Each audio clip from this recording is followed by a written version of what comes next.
شرجیل بن ہنسا کو بھیج دیا گیا۔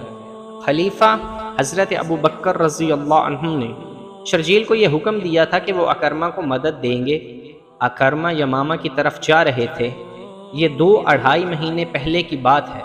اس وقت خالد طلیحہ سے نبر آزما تھے۔ انہوں نے طلیحہ کو بہت بری شکست دی تھی۔ یہ خبر اکرمہ تک پہنچی تو وہ جوش میں آ گئے۔ انہوں نے ابھی کسی قبیلے کے خلاف جنگی کارروائی نہیں کی تھی۔ کچھ دنوں پہلے اکرمہ رضی اللہ عنہ کو خبر ملی کہ خالد نے سلمہ کے طاقتور لشکر کو شکست دی ہے۔ مورخ لکھتے ہیں کہ اکرمہ رضی اللہ عنہ پر انسانی فطرت کی ایک کمزوری غالب آ گئی۔ انہوں نے اپنے ساتھی سالاروں سے کہا کہ خالد فتح پر فتح حاصل کرتے جا رہے ہیں اور انہیں ابھی لڑنے کا موقع بھی نہیں ملا۔ خالد رضی اللہ عنہ اور اکرمہ اسلام قبول کرنے سے پہلے کے ساتھی اور ایک